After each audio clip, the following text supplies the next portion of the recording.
नमस्कार, सगरमाथा प्राइम समाचारमा स्वागत छ। म जयन्ती पुडा सैनी। सबैभन्दा पहिले मुख्य समाचार। भारी वर्षाका कारण आएको बाढी पहिरोमा हालसम्म 58 जनाको मृत्यु, 26 बेपत्ता। सरकारद्वारा आर्थिक सहयोग सहित राहत तथा उद्धारको घोषणा। आफूहरूले चाहे एक हप्ताभित्रै सरकार ढाल्न सक्ने एमाले अध्यक्ष ओलीको चेतावनी। सरकार आलोचना गर्न पनि लायक नभएको टिप्पणी।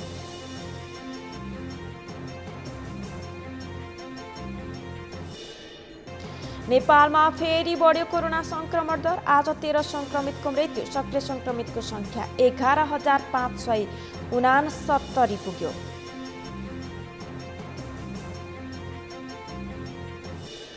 भारतको उत्तराखण्डमा बाढी पहिरो र चट्याङले एकै दिन 3 नेपाली सहित 42 को मृत्यु, कैयौं बेपत्ता।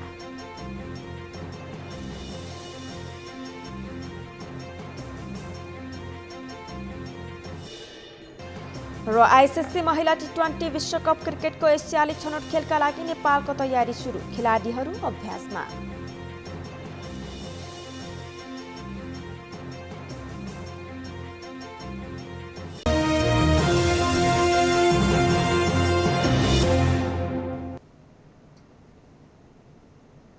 सगरमाथा प्राइम समाचार अब विस्तारमा।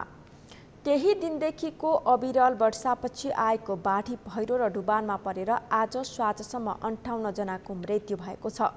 बाढी पहिरोमा परि एक नम्बर प्रदेशमा 30 जना, बागमती प्रदेशमा 1 जना, कर्णाली प्रदेशमा 7 जना र सुदूरपश्चिम प्रदेशमा 20 जना गरी जम्मा 58 जनाको मृत्यु भएको नेपाल प्रहरीको केन्द्रीय समाचार कक्षले जनाएको छ। त्यस्तै 1 नम्बर प्रदेशमा 14 जना र कर्णाली प्रदेशमा 1 जना गरी जम्मा 15 जना घाइते भएका छन्। घाइतेहरूलाई उपचारका लागि स्थानीय अस्पताल लगिएको छ। बाढी पहिरोमा परि 1 नम्बर प्रदेशमा 3 जना र सुदूरपश्चिम प्रदेशमा 23 जना गरी जम्मा 26 जना बेपत्ता भएका छन्। बेपत्ताहरूको खोजी कार्य जारी छ। बाढीका कारण जम्मा 1028 वटा घर डुबानमा परेका छन्। 30 वटा घर, 2 वटा गोठ, 4 वटा पुल र 3 वटा सरकारी कार्यालयमा क्षति पुगेको छ। 101 वटा पशु चौपाएको मृत्यु भएको छ। यस अवधिमा भएका जम्मा 134 वटा विपदका घटनाबाट 1050 वटा घर परिवार विस्थापित भएका छन्।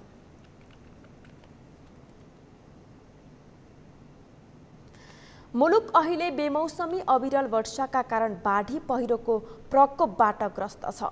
थुप्रै जनधनको क्षति भएको छ। यसै सन्दर्भमा सरकारले बाढी पहिरो पीडितका लागि भन्दै थुप्रै निर्णयहरू गरेको छ। आज बसेको मन्त्री परिषद बैठकले बाढी पहिरोमा परि मृत्यु भएका, घरजग्गा गुमाएका तथा जीविका चलाउन समस्यामा परेकाहरूका लागि आर्थिक सहयोग सहित राहत दिने तथा उद्धार र उपचारमा कमी आउन नदिने निर्णय गरेको छ। एक रिपोर्ट। बुधबार सिंहदरबारमा बसेको मन्त्री परिषदको बैठकले आइतबार रातिदेखि देशभर परेको अविरल वर्षाका कारण आएको बाढी पहिरोमा परि निधन भएका परिवारलाई 2 लाख रुपैयाँ राहत दिने घोषणा गरेको हो। सरकारले मृतक परिवारलाई 1 वा त्योभन्दा बढी व्यक्तिको निधन भएमा प्रति व्यक्ति थप 1 लाख रुपैयाँ उपलब्ध गराउने निर्णय गरेको सरकारका प्रवक्ता तथा सञ्चार तथा सूचना प्रविधि मन्त्री ज्ञानेन्द्र बहादुर कार्कीले बताए। बैठकले प्राकृतिक विपदका कारण निधन भएकाहरूलाई श्रद्धाञ्जली व्यक्त गर्ने र मृतकका परिवारलाई समवेदना प्रकट गर्ने निर्णय गरेको छ। बैठकले विपदबाट बेघरबार भएका वा खाद्यान्न बाली तथा जग्गा जमिन तथा व्यवसाय गुमाएका, गुजारा चलाउन समस्या परेका 5 जनासम्मको परिवारलाई प्रति व्यक्ति 15,000 रुपैयाँ र 5 जना भन्दा माथि परिवार सदस्य भएको परिवारलाई 20,000 रुपैयाँ उपलब्ध गराउने निर्णय गरेको छ। बाढी पहिरोमा परि घाइते हुनेहरूको उपचारको सबै व्यवस्था सरकारले गर्ने र उपचारमा कमी हुन नदिने निर्णय भएको पनि प्रवक्ता कार्कीले बताए। उनले सम्बन्धित मन्त्रालयले विपदबाट भएको क्षतिको आकलन गरी यथाशीघ्र प्रतिवेदन पेश गर्न पनि निर्णय गरेको छ।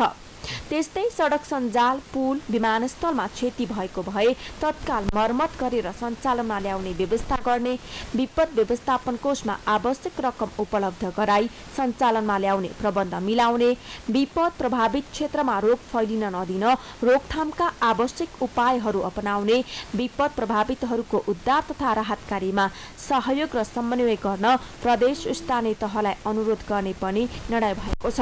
यस्तै बैठकले जल तथा मौसम विज्ञान विभागबाट जारी हुने मौसम पूर्वानुमान सम्बन्धी सूचनालाई ध्यान दिई सतर्कता अपनाउन अनुरोध गर्ने निर्णय भएको प्रवक्ता कार्कीले बताए। त्यस्तै बैठकले विपदको घटना लगत्तै उद्धार र हेरविचार गर्ने, राहत उपलब्ध गराउने, उपचार गर्ने, सुरक्षा दिने, समाचार सम्प्रेषण गर्ने कार्यमा लाग्न सुरक्षा निकाय तथा प्रशासनिक संयन्त्र र जनप्रतिनिधिहरूलाई अनुरोध गरेको छ।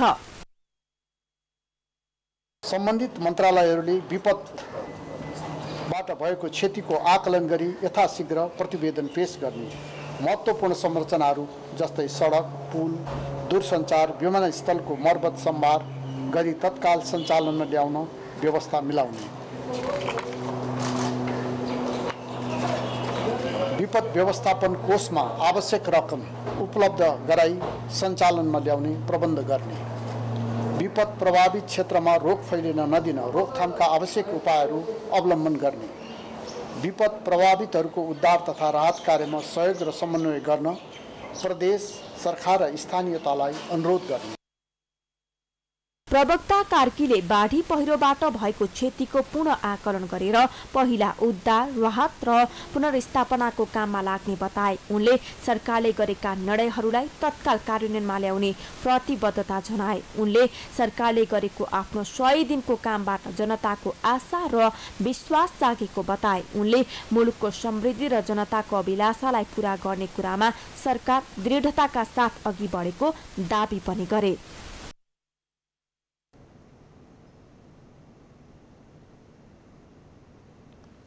त्यस्तै विपद व्यवस्थापन परिषदको बैठकले गत 3 दिन यता अविरल वर्षाका कारण वासस्थान भत्किएर बिचल्ली भएकाहरूलाई प्रति घर 50,000 रुपैयाँ दिने निर्णय गरेको छ।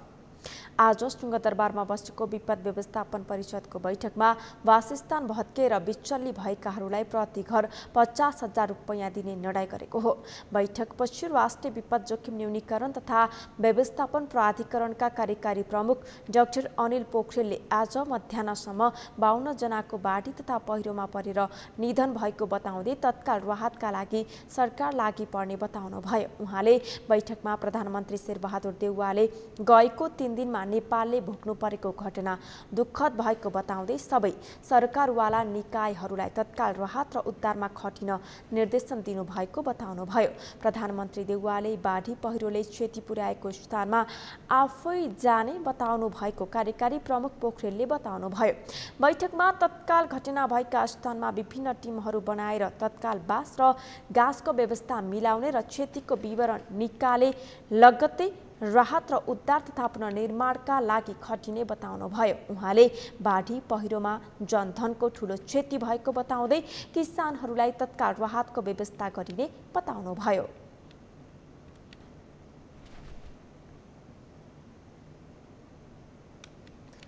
कार्यकारी प्रमुख पोखरेलले पीडितको उद्धारका लागि अझै पनि पर्याप्त स्रोत साधन नभएकाले धेरै क्षति भएको बताउनु भयो।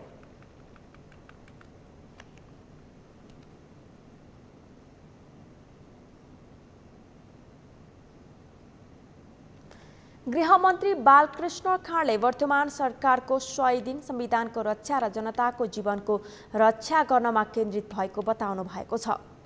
आज मन्त्री परिषदको बैठकपछि सञ्चारकर्मीसँग कुरा गर्दै मन्त्री खाँडले विगतको सरकारले राज्य कब्जाको शैली अपनाएको र संविधानको प्रतिकूलतामा उभिएको दाबी गर्दै वर्तमान सरकारले 100 दिनमा संविधानको रक्षा र जनताको जीवनको रक्षामा केन्द्रित भएको बताउनु भएको हो। सरकार देशलाई एकदलीय कब्जाबाट मुक्त गराएर संघीय लोकतान्त्रिक गणतन्त्रमा फर्काएर ल्याउने र जनादेशलाई अगाडि बढाउने क्रममा रहेको उहाँले बताउनु भयो। गर्नमै हामीले आफूलाई केन्द्रित गरेका छौँ।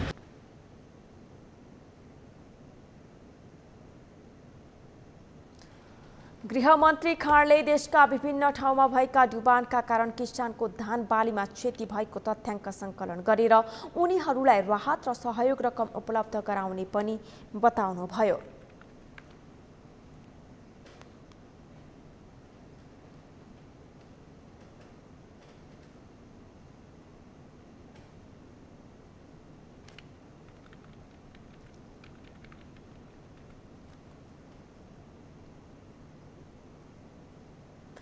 नेकपा एमालेकी उपाध्यक्ष अष्टलक्ष्मी साक्यले पार्टीको ओडा अधिवेशन र पालिका अधिवेशन कार्तिक 6 गते देशभर एकै पटक गर्ने पार्टीको निर्देशनप्रति असन्तुष्टि जनाउनु भएको छ। बागमती प्रदेशका मुख्यमन्त्री समेत रहनुभएको उपाध्यक्ष साक्यले पार्टीको ओडा अधिवेशन हतारमा गरिहालौँ भन्ने पक्षमा आफू नरहेको अडान समेत राख्नुभयो। आज काठमाडौँमा आयोजित नेकपा एमाले बागमती प्रदेश अधिवेशन आयोजक कमिटिको प्रथम बैठकमा उहाँले ओडा अधिवेशन हतारमा गरिहालौँ र जोसुकै नेतृत्वमा आए पनि हुन्छ भन्ने पक्षमा आफू नरहेको बताउनुभयो।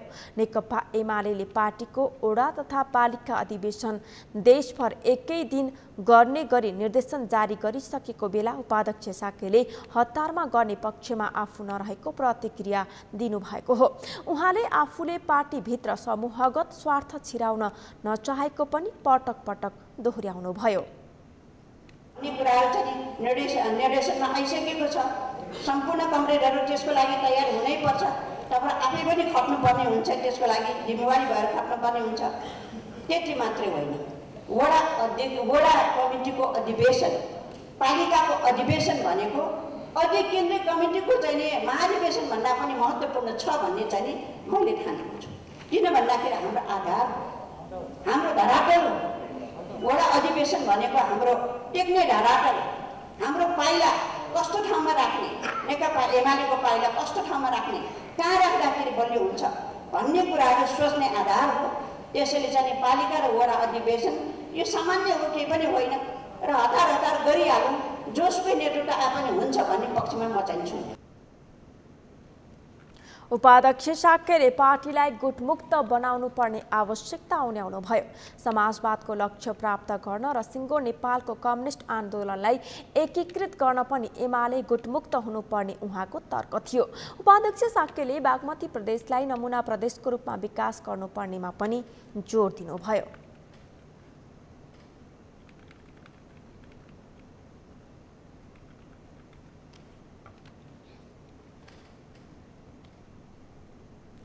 प्रमुख प्रतिपक्षी दल नेकपा एमालेका अध्यक्ष केपी शर्मा ओलीले सरकार आलोचना गर्न पनि लायक नरहेको टिप्पणी गरेका छन्। देश बनाउने कुरा र सरकार बनाउने कुरा फरक भएको उल्लेख गर्दै उनले देश बनाउनका लागि आफूहरूले चुनावमा आफ्नो पार्टीलाई विजयी बनाउन चाहेको बताएका छन्। जीवन राणा भाटको रिपोर्ट। प्रमुख प्रतिपक्षी दल नेकपा एमालेका अध्यक्ष केपी शर्मा ओलीले सरकार आलोचना गर्न पनि लायक नरहेको टिप्पणी गरेका छन्। सरकारको 100 दिन पूरा भइरहँदा पूर्व प्रधानमन्त्री समेत रहेका अध्यक्ष ओलीले आलोचना गर्न पनि लायक नरहेको प्रतिक्रिया जनाएका हुन्। बुधबार काठमाडौँमा आयोजित नेकपा एमाले बागमती प्रदेश अधिवेशन आयोजक कमिटिको प्रथम बैठकको उद्घाटन गर्दै उनले वर्तमान सरकार कसले चलाएको छ भनेर कसैले भन्न सक्ने स्थिति नरहेको दाबी समेत गरे। यो सरकार आलोचना गर्न पनि लायक रहेन, के टिप्पणी गर्न पनि लायक रहेन। यो सरकार जसको हातमा नायबी छ, पर्दा पछाडि छ, के भन्नु, जो अगाडि छ बिचरा अर्काले चलाएको नायबीमा चलाएको छ, के भन्नु, त्यो हालतमा छ। अध्यक्ष ओलीले देशलाई आगामी निर्वाचनबाट एमालेको विजय चाहिएको बताएका थिए। अन्य पार्टीसँग देशलाई अघि बढाउने कुनै दृष्टिकोण नभएको उनको दाबी थियो। अध्यक्ष ओलीले कांग्रेस आगामी निर्वाचनमा आफ्नो पार्टीको मुख्य प्रतिस्पर्धी भए पनि उसँग जनतामा जाने कुनै एजेन्डा नरहेको उनको दाबी छ। शत्रुसँग लड्न नसक्ने, आफ्ना साथीका बिचमा चाहिँ लडेर बस्ने माधव नेपाल जस्तो चरित्र हामीले देखाउने हो। विरोधीका पाउ पर्ने, म्याउ म्याउ गर्ने गरेर दिने पछि बुढा नीलकण्ठ र के जाति अहिले त बालुवाटारतिर सरिया छ। म्याउ म्याउ गर्न दिने पछि पुग्ने, निवेदन दरखास्त हाल्न पुग्ने दिने पछि अनि पार्टीका विरुद्ध चाहिँ हमला गर्ने। अध्यक्ष ओलीले माधव नेपाल नेतृत्वको नेकपा एकीकृत समाजवादी पार्टीलाई निर्वाचनबाट जनताले बदर गरिदिने दाबी समेत गरे। उनले अदालतले जनताबाट विश्वास गुमाइसकेको उल्लेख गर्दै आक्रोश समेत व्यक्त गरे। आफ्नो प्रधानमन्त्रीका विरुद्ध विश्वास छैन भनेर विश्वासको मत नदिएर बाहिर गएर सरकार ढाल्ने, आफ्नो सरकार ढाल्ने, अनि शेरबहादुर देउवाको नेतृत्वमा दक्षिणपन्थीको नेतृत्वमा वामपन्थी सरकार ढालेर दक्षिणपन्थीको नेतृत्वमा सोझै आदेशबाट संसारमा कहीँ नभएको, कुनै संविधानमा हुँदैन, कुनै अदालती अभ्यासमा नभएको परमादेश जारी गरी पाउँ र शेरबहादुर देउवालाई सोझै प्रधानमन्त्री नियुक्त गरी पाउँ, कस्तो लाज शरम नभएको। अनि यस्ता पनि वामपन्थी हुँ भनेर। अध्यक्ष ओलीले देशलाई बेहाल अवस्थाबाट जोगाउने गरी निर्वाचनको तयारीमा जुट्न पनि पार्टीका नेता कार्यकर्ताहरूलाई निर्देशन दिए। सगरमाथा टेलिभिजनका लागि जीवन राणाबाट काठमाडौँ। नेपाल पर्यटन बोर्डका उपाध्यक्ष चन्द्र रुजालले अन्तर्राष्ट्रिय क्षेत्रमा पर्यटन प्रवर्धन र विकास गर्नका लागि राज्यले सहयोग गर्नुपर्ने बताउनु भएको छ। उपाध्यक्ष रुजालले अन्तर्राष्ट्रिय क्षेत्रमा पर्यटन प्रवर्धन र विकास गर्नका लागि राज्यले आर्थिक सहयोग गर्नुपर्ने बताउनु भएको हो। उहाँले विदेशमा पर्यटन प्रवर्धन गर्न ठूलो रकम चाहिने तर त्यसका लागि पर्यटन बोर्डसँग पर्याप्त रकम नभएको र सरकारले अनुदान दिनुपर्ने बताउनु भयो। उहाँले पर्यटन बोर्डमा साना कामहरू गर्नका लागि भने बजेट रहेको बताउँदै प्राकृतिक विपत्तिहरूको सामना गर्नु नपरे पर्यटन क्षेत्र चलायमान हुने बताउनु भयो। उपाध्यक्ष रिजालले पर्यटन बोर्डले बजेटमा आएको पैसा खर्च गर्न नसक्दा सरकारलाई अर्बौं कर तिरिरहेको बताउनु भयो। लागि चाहिँ बजेट हामीसँग कमै छ, किनभने विदेशमा हामीले प्रवर्धन गर्न चाहिँ अलि ठुलो रकमै चाहिन्छ। त्यसले राज्यले पनि सपोर्ट गर्नुपर्छ। राज्यले सपोर्ट नगर्दा हाम्रो टुरिज्म गतिविधि चाहिँ नियमित चल्ने भने हाम्रो पर्यटन बोर्डको बजेटै त्यही नियम कानुन मिल्ने भने चाहिँ भरपुर पुग्छ। किनकि हामीले प्रत्येक वर्ष खर्च गर्न नसकेर यो संस्था राज्यलाई ट्याक्स तिर्ने संस्थै होइन, यसले चाहिँ राज्यलाई अरबौं ट्याक्स तिरिरहेको स्थिति छ होइन। किन त खर्च गर्न नसकेर हो नि त। त्यो एउटा त यसलाई हेर्ने दृष्टिकोण फरक हो। यसको पैसा त डिपोजिट भइरहने र अर्को साल खर्च गर्नुपर्ने स्थिति बनाउनु पर्थ्यो राज्यले, त्यो बनाएन। किन बनाएन त अब तपाईँ हामी बुझेकै कुरा हो। हामीले सही ढङ्गले सही नीतिहरू सही कुराहरू बुझ्ने भए आज मुलुक यो ठाउँमा पुग्दैन थियो। त्यसैले पर्यटन बोर्डमा अहिले तत्कालले सानातिना काम गर्नलाई भरपुर बजेट छ। हामीले 91 करोड 80 लाख बजेट चाहिँ अहिले यो वर्षलाई हामीले गरेका छौँ। यदि अब कोभिड बढेन भने हामीलाई सहज ढङ्गले काम गर्न पर्यटन बोर्डले योभन्दा राम्रो ढङ्गले काम गर्नलाई सक्छ। तर अन्तर्राष्ट्रिय क्षेत्रमा प्रवर्धन गर्नलाई छिटो गर्नु पर्यो भने चाहिँ हामीसँग बजेट छैन, त्यो चाहिँ राज्यले दिनैपर्छ। अब राज्यले हामीलाई अनुदानको रूपमा दिनुपर्छ भनेर हामी अगाडि पनि हाम्रा बजेट पनि कहाँ कसरी रहेका, हिजो विवादमा टिम्सका रकमहरू भइरहेको त्यो कुरा चलाउन मिल्ने नमिल्ने भएको हुनाले हामी केही समय त्यसलाई होमवर्क गरेर आज हामीले बजेट ल्यायौँ। उपाध्यक्ष रिजालले नेपालमा अब कोरोना जस्ता प्राकृतिक विपत्ति कम भई पर्यटन क्षेत्रले गति लिने बताउँदै आन्तरिक कामहरू नियमित सञ्चालन गर्न पर्यटन बोर्डसँग पर्याप्त बजेट रहेको बताउनुभयो। सगरमाथा समाचारमा एकैछिन विश्रामपछि नेपालमा फेरि बढ्यो कोरोना संक्रमण दर। आज 13 संक्रमितको मृत्यु, सक्रिय संक्रमितको संख्या 11,579 पुग्यो।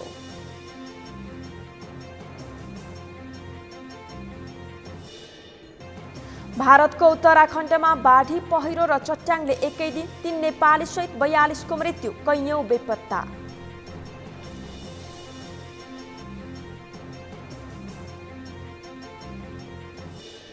र आइसिसी महिला 2020 विश्वकप क्रिकेटको एसियाली छनौट खेलका लागि नेपालको तयारी सुरु, खेलाडीहरू अभ्यासमा।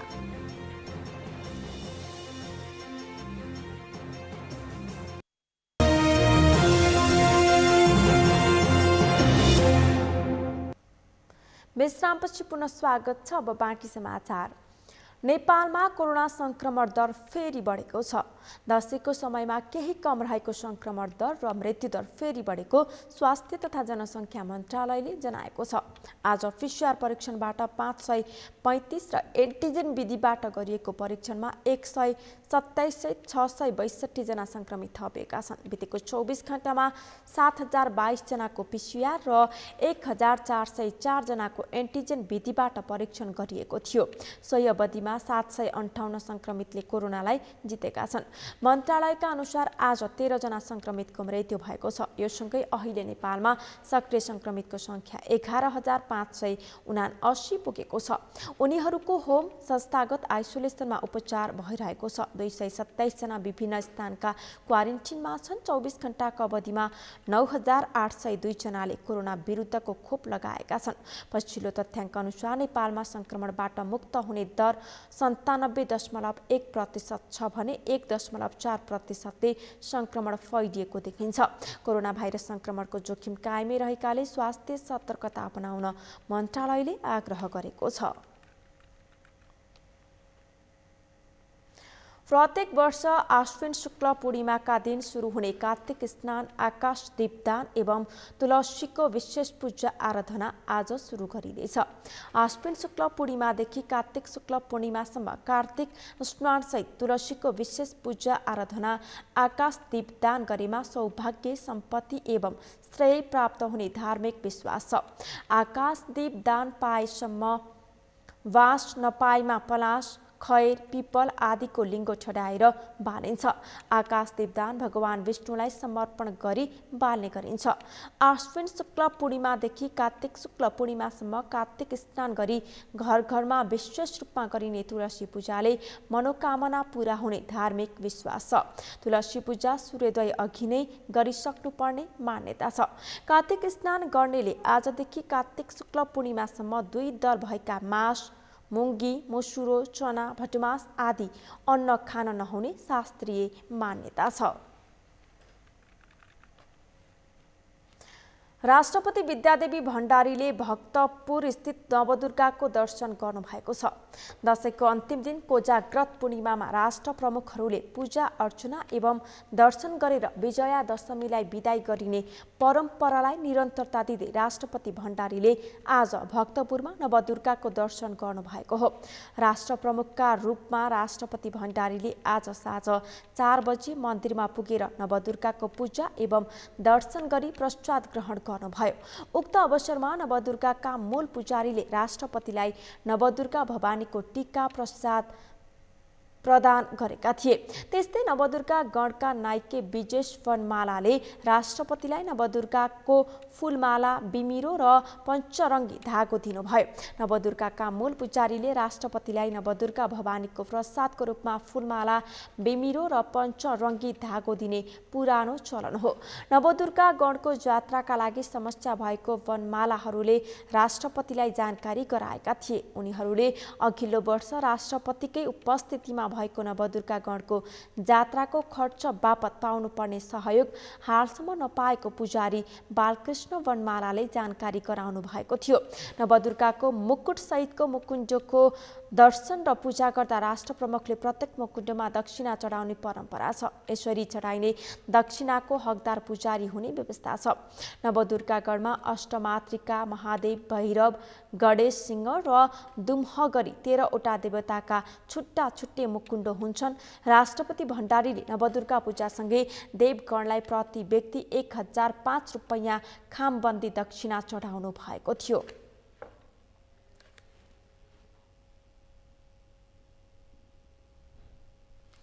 आइतबार साँझदेखि सुदूरपश्चिम प्रदेशमा परेको अविरल वर्षाका कारण बाढी पहिरो जाँदा 18 जनाले ज्यान गुमाएका छन्। हालसम्मको तथ्याङ्क अनुसार डोटीमा सबैभन्दा बढी 12 जनाले ज्यान गुमाएका छन्। त्यस्तै बैतडीमा 4 जना र डडेलधुरामा 2 जनाको मृत्यु भएको छ। कैलालीबाट दिनेश विष्टको रिपोर्ट।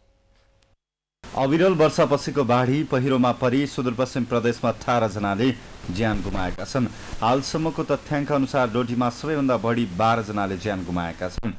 त्यस्तै बैतडीमा 4 जना र डडेलधुरामा 2 जनाको मृत्यु भएको छ। प्रहरीको तथ्याङ्क अनुसार डोटीको जोरायल गाउँपालिका 4 सयगडामा एकै घरका 4 जनाको मृत्यु भएको छ। मृत्यु हुनेमा 42 वर्षीय शेरबहादुर विक, उनका छोरा मोहन विक र छोरी पवित्र विक रहेका छन्। सोही घरमा मामुघर आएका 16 वर्षीय रविन्द्र विकको पनि मृत्यु भएको थियो। यस्तै जोरायलकै वडा नम्बर 4 नवलपुर बस्ने जोगी सार्कीको घरमाथिबाट पहिरो खस्दा सार्कीसहित उनकी 61 वर्षीय श्रीमती जुपरी सार्कीको पनि उपचारका क्रममा मङ्गलबार राति मृत्यु भएको छ। यस्तै शिखर नगरपालिका वडा नम्बर 11 मा 36 वर्षीय मन्धरा बलायरको मृत्यु भएको छ। गोपाघाट बजारबाट घर जाने क्रममा माथिबाट पहिरोसँगै आएको ढुङ्गा टाउकोमा लाग्दा घाइते भएकी उनको राजपुर डोटीमा उपचारका क्रममा मृत्यु भएको हो। सोमबार राति जिल्लाको सायल गाउँपालिका 6 मिल्लेखो वीरबहादुर कुञ्जेडाको घर भत्किँदा च्यापिएर 2 जनाको मृत्यु भएको इलाका प्रहरी कार्यालय डोटीले जनाएको छ।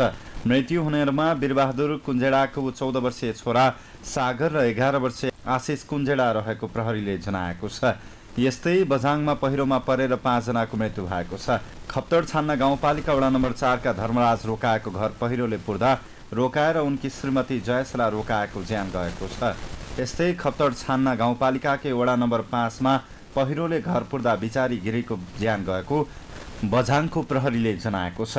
उनकी श्रीमती बेपत्ता भएकी छिन्। यस्तै थलरा गाउँपालिका वडा नम्बर 4 डिखलामा मङ्गलबार बिहान 4 बजे पहिरो जाँदा बेपत्ता भएका 23 जनामध्ये 2 जनाको शव फेला परेको छ। जिल्ला प्रहरी कार्यालयका अनुसार उनीहरूको शनाखत हुन सकेको छैन। अन्य 21 जनाको खोजी भइरहेको छ। हालसम्म सुदूरपश्चिममा बाढी पहिरोमा परेर मृत्यु हुनेको संख्या 23 पुगेको छ।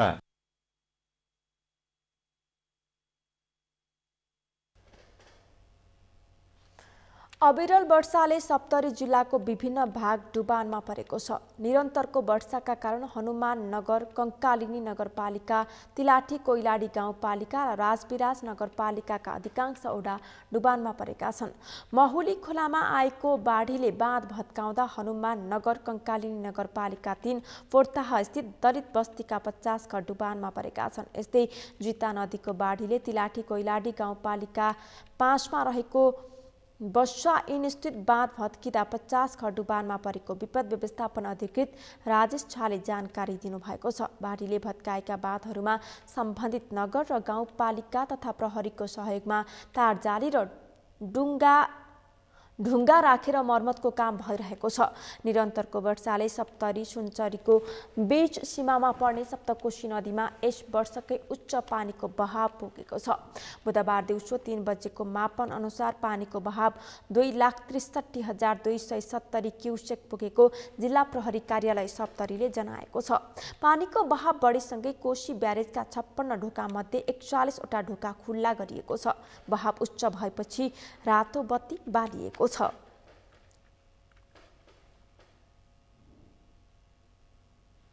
वर्षातका कारण कैलाली कञ्चनपुरमा भित्र्याउन ठिक्क पारेको धान बाली नष्ट भएको छ। आइतबार रातिदेखिको अविरल वर्षाका कारण धान बाली सक्खा भएपछि किसान चिन्तित बनेका छन्। किसानको धान वर्षाले भिजाएको र डुबाएको मात्रै होइन, नदीले बगाएको समेत छ। एक रिपोर्ट। विगत केही दिनदेखि परेको बेमौसमी वर्षातका कारण खेतमा काटेर सुकाउन लागि राखिएको धान भित्राउन नपाउँदै भिजेर नष्ट भएपछि किसान मारमा परेका छन्। खेती भित्राउने बेला अचानक अविरल वर्षा परेपछि धान खेतीमै जीवन निर्वाह गर्दै आएका किसानलाई मार परेको छ। किसान अंगुरा राणा आफूले लगाएको सम्पूर्ण धानबाली नष्ट भएको र आफ्नो परिवारको बिचल्ली हुन लागेको बताउँछन्। त्यसैगरी आफूले लगाएको सम्पूर्ण धानबाली नष्ट भएको किसान रतन बहादुर मल्लको भनाइ छ। हमार बाढ़ी पीड़ित आओ जब मैं सब लाई गए, अब हम का खाए, हमारे बाल बच्चे का खाए, हम अपन घर में एक बूदा तक ना लाई गए हैं। हम एक ना बचा पाए, 2-2.5 बीघा खेत रहे, हम कति जब मैं पोहाड़ आ रही, अब हम का खाएंगे। पानी परेको त 21 गतेदेखि नै हो। अब सबैले मुठा पानी सकेका थिएन। मुठा बाँध्दै गर्दा अब कोही पानी पर्यो, घरलाई सुकाउन ठाउँ छैन। अनि त्यसपछि के गर्ने भन्दाखेरि अब मुठा बाँध्दै अब जम्मा गर्दै गरे। यस्तो बाढीको त कसैलाई पनि याद भएन नि त। अब अहिले आएर बाढी आएर सबैजना जम्मा गरेको सहित बगाएर लाग्यो। वर्षातका कारण कञ्चनपुरका सयौं किसानको हजारौं बिघा जमिनको धान भिजेको छ।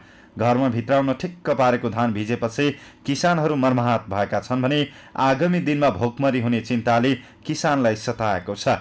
आगामी दिनमा पीडित किसानहरूका लागि खाद्यान्नको व्यवस्था गरिनुपर्ने र किसानलाई मल बिउको व्यवस्थापन सरकारले गरिदिनुपर्ने किसान घनश्याम पन्त बताउँछन्। काटेको धानमाथि त्यो बगाएर चाहिँ ल्याएको छ। यो कति त्यहाँ त्यसैमा खेतमा रहेको छ, घरमा राखेको पनि त्यस्तै चाहिँ छ, अस्तव्यस्त स्थिति छ। जे होस् अब यो ठाउँमा अलि अप्ठ्यारो स्थिति छ। पछिको लागि अब बिउको व्यवस्था अनि खानाको पटक्कै चाहिँ 1-2 कट्ठा मात्र भएका छन्। त्यस्ताको लागि केही चाहिँ राहतको व्यवस्था हुनु पर्यो। पछि चाहिँ बिउ अनि मल इत्यादिको पछिको लागि। वर्षाले बालीमा क्षति पुर्याएपछि कृषि विकास निर्देशनालय दिपायलले मातहतका कार्यालयसँग समन्वय गरी किसानको अवस्था र वर्षाले पुर्याएको क्षतिको विवरण सङ्कलन गर्ने टोली परिचालन गरेको छ।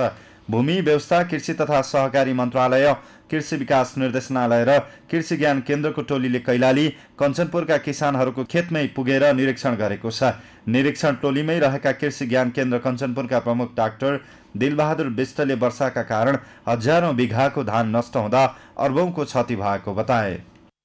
अब आज हामी क्षेत्रीयदेखि लिएर हाम्रो पत्रकारज्यू लगायतदेखि लिएर हाम्रो मन्त्रालयको सरहरू के अवलोकन गरिरहेका छौँ। अब यो बहुत क्षति भएको हामीले देखिरहेका छौँ। कम्तीमा 150 बिघा जमिनको सम्पूर्ण धान खेती नष्ट भएको देखिन्छ। अब यसलाई भोलिका दिनमा कसरी जान सकिन्छ भन्ने कुरो मात्रै रह्यो हाम्रो। स्थानीय तहहरूले निरीक्षण र क्षतिको विवरण सङ्कलन गरिरहेका छन्। विवरण सङ्कलनपछि आवश्यक क्षतिप्रति र अनुदान उपलब्ध गराइने शुक्लाफाँट नगरपालिकाका मेयर दिलबहादुर येरले बताए। किसानको धान खेती डुबान कटान चौपट पारेको छ। म सङ्घीय सरकार प्रदेशको सरकारलाई पनि आग्रह गर्न चाहन्छु। अब यहाँ भोकार वर्ष सुरु भयो, यसलाई तिनै तहका सरकारले व्यवस्थापन गर्नुपर्छ।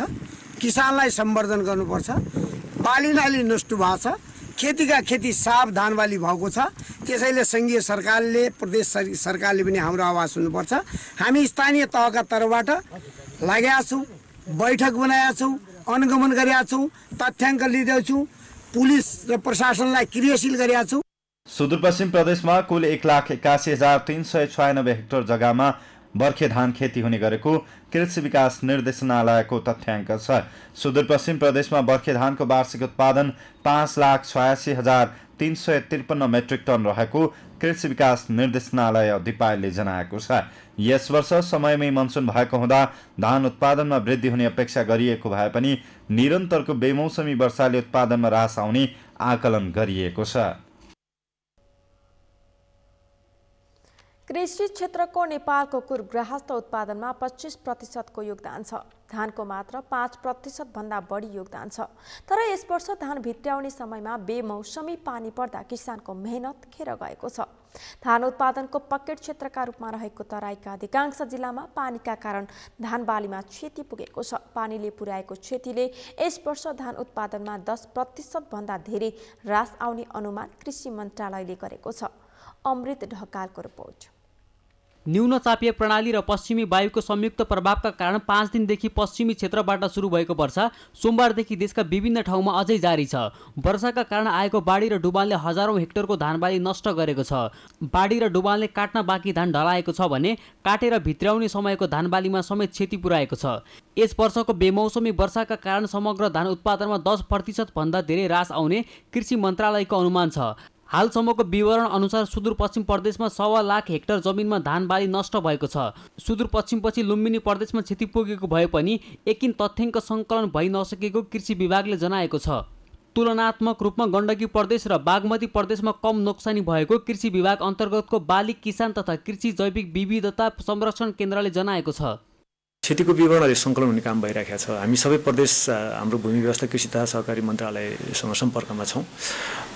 उहाँहरूलाई पनि हामीले 1-2 दिन लाग्छ भन्नुभएको छ। उहाँहरूले के प्रदेशको अलिअलि आँकडा आएको छ। जस्तो अब एकदमै रफ हो, अहिले इन्फर्मल हो। जस्तै अब प्रदेश 1मा 60,000 हेक्टरमा चाहिँ नोक्सान भयो भन्ने कुरा आएको छ होइन। 60,000 टन चाहिँ नोक्सान भयो भन्ने कुरा आएको छ प्रदेश नम्बर 1मा। सुदूरपश्चिम प्रदेशमा सबभन्दा धेरै क्षति भएको छ। त्यहाँ चाहिँ 1.25 लाख हेक्टर जतिमै हाम्रो क्षति भयो भन्ने कुरा आइराखेको छ। अब तुलनात्मक रूपमा गण्डकी प्रदेशमा अलिक कम होइन, बागमतीमा अलिक कम छ होइन। 2 नम्बरको प्रदेशको पनि अब यो बारा पर्सा रौतहटमा अलिक कम छ। 2 नम्बर यता चाहिँ अलिक कमै छ। धनुषा महोत्तरतिर अलिक देखिया छ। सबभन्दा धेरै चाहिँ लुम्बिनी र अनि सुदूरपश्चिम त्यसपछि कर्णालीका केही जिल्लाहरूमा चाहिँ क्षति पुगेको छ। सरकारी तथ्याङ्क अनुसार नेपालको कुल माग 60 लाख मेट्रिक टन भए तापनि गत आर्थिक वर्षमा करिब 14,58,000 हेक्टर जमिनबाट 56,21,000 मेट्रिक टन धान उत्पादन भएको थियो। यद्यपि गत आर्थिक वर्षमा 50 अर्बको चामल विदेशबाट आयात भएको सरकारी तथ्याङ्क छ। यस वर्षको क्षतिले धान उत्पादनमा कमी आउने तथा थप धान आयात गर्नुपर्ने निश्चित छ। हालको बाढी र डुबानलाई अनुमान गर्दा कम्तीमा पनि 10% को हाराहारीमा नोक्सानी हुने कृषि विभागले जनाएको छ। अब यो लस कति हुन्छ, अब अहिले एकदमै रफली 10% को हाराहारीमा जान सक्ने प्रारम्भिक यो कुनै आकलन होइन, एकदमै इन्फर्मल यो, एकदमै हाम्रो देशभरि छलफल हामीले उहाँहरूसँग सम्पर्क गरेको आधारमा मोटामोटी एकदमै रफ अनुमान हो। योभन्दा बढी पनि हुनसक्छ, योभन्दा कम पनि हुनसक्छ। मानिलिनुहोस् त्यति नै क्षति भयो भने पनि जिडिपीमा हाम्रो 1.25 खर्बको हाम्रो धान हुन्छ होइन, भनेपछि 10% भयो भने पनि अब निकै ठुलो हुने भयो। त्यो हिसाबले अर्थतन्त्रमा असर पुग्ने कुरा त अहिलेकै अवस्थामा भन्दा लगभग तय छ, कति हो भन्ने मात्रै कुरा हो। सोमबारदेखि जारी वर्षाले हजारौं हेक्टरको जमिनको धान नष्ट गरेको छ। थप क्षति हुन नदिने गरी काम गर्न किसानहरूलाई विभागले सुझाव दिएका छन्। जो अब खेतमै छ नि, खेतमा भएकोलाई चाहिँ उहाँहरूले झाँटेर थ्रेसिङ गरेर झाँटेर चाहिँ नजिकको मिलहरूमा लगियो भने अहिले मिलहरूले तपाईँको अब स्टिम प्लान्टहरू छ धेरै जसो होइन, त्यहाँ त्यसलाई स्टिम गरेर धान चामल बनाउन सकिन्छ। पुरै ए ग्रेडको नभए पनि त्यो ठुलो क्षति हुँदैन होला होइन, एउटा त्यो।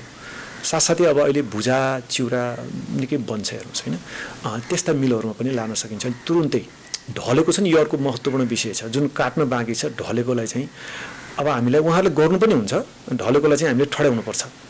ठड्याएनौँ भने चाहिँ 2-3वटा कुराहरू हुन्छन् हेर्नु। ठड्याएन भने एउटा चाहिँ त्यो प्रि इमर्जेन्सी भन्छ, त्यहीँ जर्मिनेटै हुनुपर्छ, त्यहीँ फेरि उम्रिन सक्छ एउटा। अर्को चाहिँ मुसाहरूले नष्ट गरिदिन्छ र अर्को चाहिँ अब दाना पुटिलो नभइसकेकाहरूलाई फेरि दाना पुटिलो हुँदैन। त्यसले गर्दाखेरि हाम्रो लस हुन्छ, 15-20% लस त यसै भइहाल्छ त्यो ढलेकोमा उठाउन सकिन्छ। त्यही कारणले दोस्रो उहाँहरूले उठाउनु पर्यो।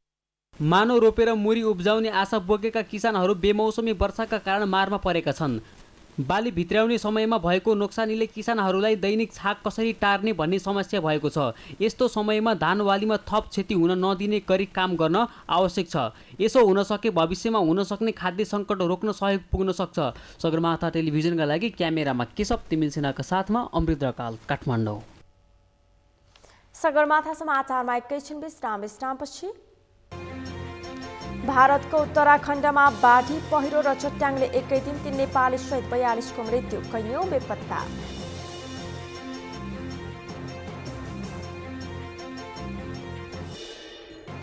र आइसिसी महिला 2020 विश्वकप क्रिकेटको एसियाली छनौट खेलका लागि नेपालको तयारी सुरु, खेलाडीहरू अभ्यासमा।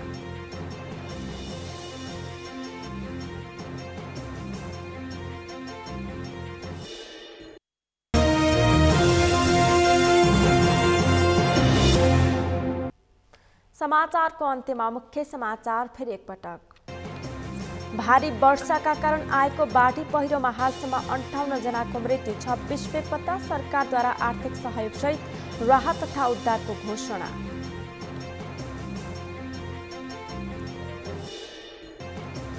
आफूहरूले चाहे 1 हप्ताभित्रै सरकार ढाल्न सक्ने एमाले अध्यक्ष ओलीको चेतावनी। सरकार आलोचना गर्न पनि लायक नभएको टिप्पणी।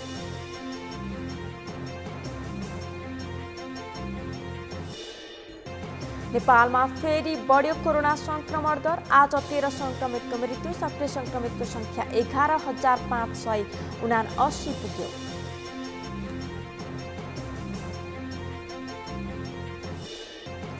भारतको उत्तराखण्डमा बाढी पहिरो र चट्याङले एकै दिन 3 नेपाली सहित 42 को मृत्यु, कैयौं बेपत्ता।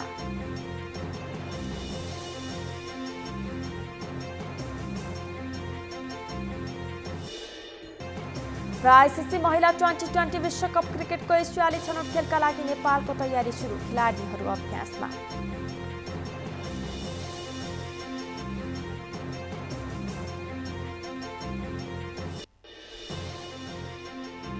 हवस् त सगरमाथा समाचार अहिलेलाई सक्यो। तपाईँ समाचार बुलेटिनका साथै सगरमाथा टेलिभिजनका सम्पूर्ण कार्यक्रम www.sagarmatha.tv मा पनि पढ्न र हेर्न सक्नुहुनेछ।